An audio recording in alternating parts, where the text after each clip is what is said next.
And then you have to decide. Do you know what a DWIT is?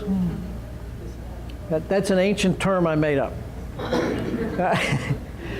People that do whatever it takes. Now, I don't mean that you do whatever it takes to the exclusion of your family or spiritual life or whatever. But if you want to get something done, and I've got Joel Eisner's name on there because in 2002 or 1, I can't remember which, I went to a national IMA convention, and he was the national IMA Financial Executive of the Year.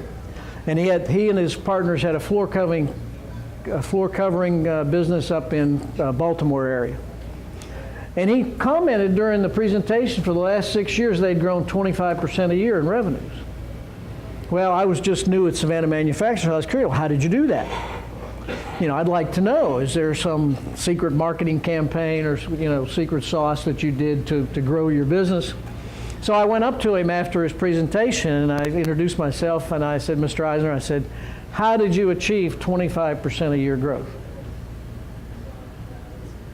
And he said, we decided to. Now think about that. That is one of the most powerful statements I have ever heard. And it fits into what I like to call a committed decision.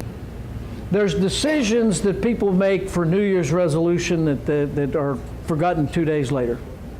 And then there's committed decisions. And I'll bet you every single one of you at some point in your life has made it a committed decision. You just didn't think of it that way. You know, as I was writing this, I thought about one. I've got several, but when I was in high school, we sold magazines. I don't know if you all did that. I don't know what we were raising money for, but the prize for who sold the most was a record player. Now, some of you don't even know what that is.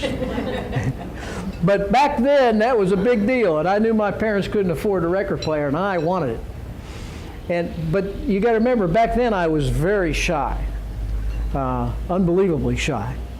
And so, but I wanted that record player. And I knocked on every door within walking distance of every neighbor, whether I knew them or not. And each day, you know, you'd go to high school and you'd turn in your magazine sales. And after a while, the other kids, they quit. They said, well, Roy's already sold so much.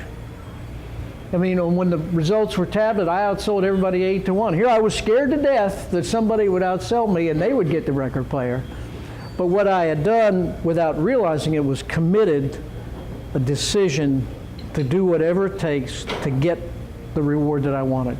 And I want you to reflect back on your life, and you will probably think of one or more, probably more, examples where you've done the same thing.